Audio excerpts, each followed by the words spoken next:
Do you envision yourself in the next 5 to 10 years growing out of being just a security or an unwanted call service provider to being a much more full suite, being able to address some of these problems that you just spoke of? I mean, that will change the DNA of the company, won't it? I think that is already the DNA of the company. What we are most known for, of course, is solving the spam and scam problem. We're really known for that because that is top of the mind for a consumer. But we're already solving many other problems. Your SMS inbox, for example, is very cluttered. You can never find, that bank transaction that you did, you can never go back and find it because there's so much clutter in your SMS inbox. We organize it for you. We clean up your inbox. We maintain it for you. So we already do many different things. But what we're most known for, yes, is spam and scam. Yes, that's what we're known for. Not doing it, but preventing it. Preventing it. So, let's double down on India and your focus here on India.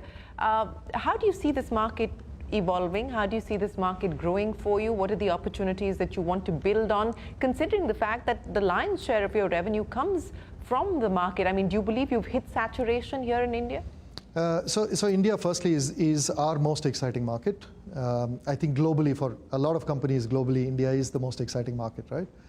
It is for us as well. Our biggest investments in the last, I would say, 6 or 7 years have been in India. We actually have more engineers in India than we have in our head office in Stockholm now.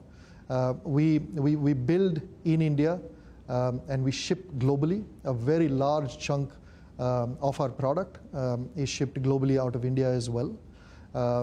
India continues to grow very, very rapidly. The entire stack that is available to an Indian citizen now to conduct business digitally has made the mobile phone number even more important than it used to be. And that's where we believe our relevance continues to grow in India. We haven't reached saturation at all. We are fortunate to have a large user base in India. I think we crossed 350 million users in India, but we still have a huge space. I mean, we believe that every SIM card on the planet, every mobile phone number on the planet is actually underutilized if you don't have Truecaller installed on it. That's how we like to think about it. So what are you going to chase after now in India specifically? What are the opportunities? What are the untapped spaces that you intend to go after? So our business is divided into two parts. There's a consumer side of the business and there's a B2B side of the business. On the consumer side, we have a bunch of exciting things coming up. So that's on the consumer side. What about the enterprise side? On the enterprise side, I think we started the enterprise side 4 years ago when we had a lot of businesses coming in telling us that there must be ways that you can help us out in growing our business because you actually participate in those calls anyway, right? So we knew that we had to do something for B2B at some point. In 2020, I think mid of 2020, during COVID time, we actually built out the first set of capabilities. It was a very simple set of capabilities. We said that businesses are generally good actors that want to connect with their audience. Yeah. And how can we facilitate this? How can we facilitate good actors to look real on Truecaller? So we started a program, it was called Truecaller Verified, basically, where we do KYC with businesses. And when they prove to us that they actually own those numbers and they own their brand, we set their name and logo with a tick mark on Truecaller. Okay. And that is verified on Truecaller. It's a very simple exercise. Right. And that is the core of the business that took off really, really well. I think we signed up probably 3,000 of the largest enterprises in India are customers already. And we built more and more capabilities on that platform. So now we're almost an entire customer experience, a CX type of a platform, which lets businesses do various things, such as when you get a call from your bank, the bank might want to know how was your experience. Right. They want to conduct a dipstick NPS type of a survey. The banks can do this instantly post the call.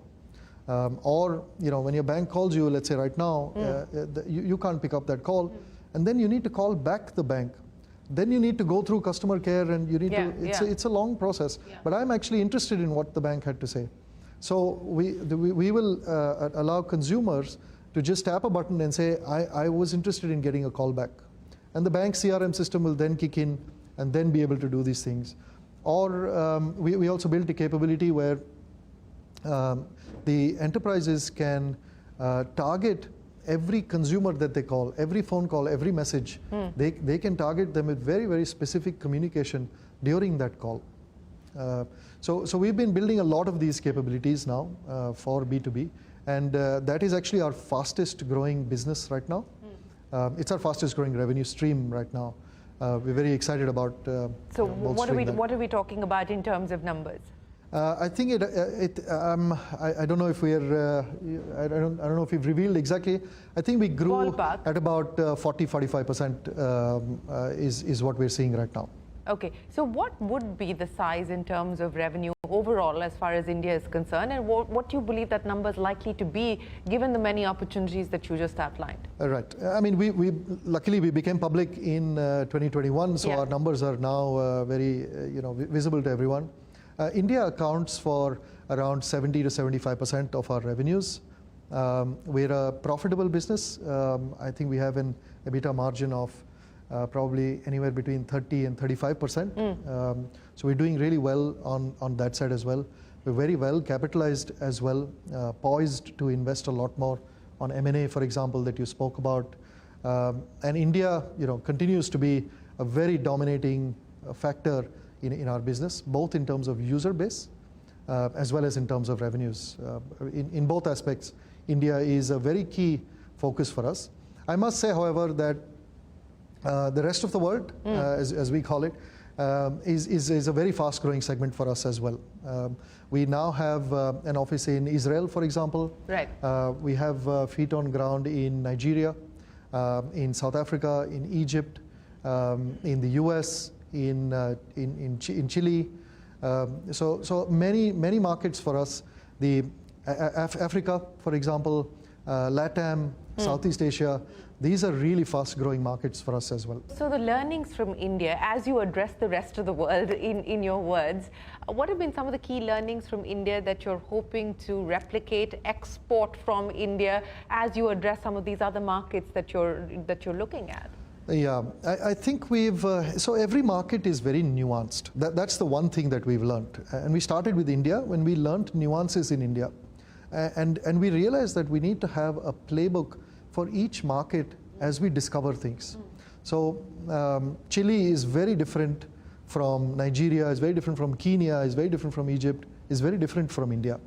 There are fundamental learnings that we, of course, carry forward to other markets.